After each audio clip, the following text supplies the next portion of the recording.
In a remote, quiet village surrounded by fields and fading hopes, lived a boy named Imran. His world was small: a mud house, a pair of worn-out slippers, and a father whose hands were cracked from years of farming. There was no internet, no electricity most days, and certainly no luxury. But Imran had something many didn't: a burning desire to dream. He wanted to become an engineer. Not for money. Not for fame. But because he believed that even a small invention could change his village. Could change lives.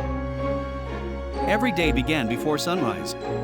Imran would help his father plow the land. The work was hard. His back ached, his clothes were soaked in sweat, but he never complained.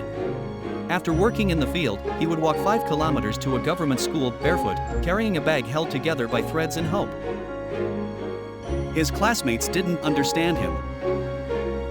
"Why do you work so hard?" they asked. "You'll end up in the fields just like your father." Even teachers sometimes pitied him, thinking, such a bright boy, but born in the wrong place. But Imran didn't let their words touch his soul. At night, when others slept, he studied under a flickering kerosene lamp. He solved math problems on the back of old newspapers. He read science books borrowed from the local tea shop owner, who believed in him silently. One day, a school competition was announced: a science fair. Imran saw this as more than just an event. It was his chance to be heard. He began collecting broken pipes, plastic bottles, bits of wire, trash to others, tools to him. After weeks of work, he built a low-cost irrigation model that could save rainwater and distribute it to crops without any electricity. On the day of the fair, his model looked humble, small, even fragile. But when he explained it, how it worked, how much water it saved, how it could help poor farmers, the judges were silent. Then, one of them clapped. The others followed.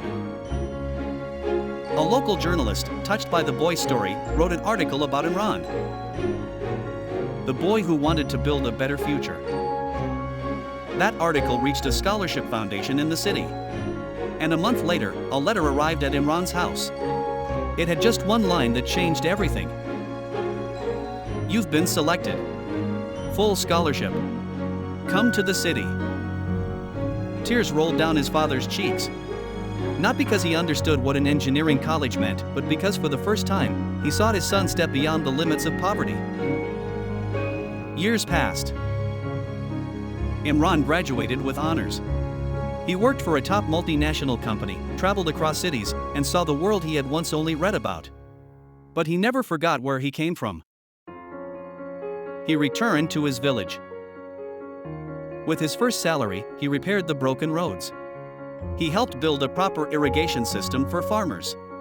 He started a small school for village kids who, like him, dreamed with empty pockets but full hearts.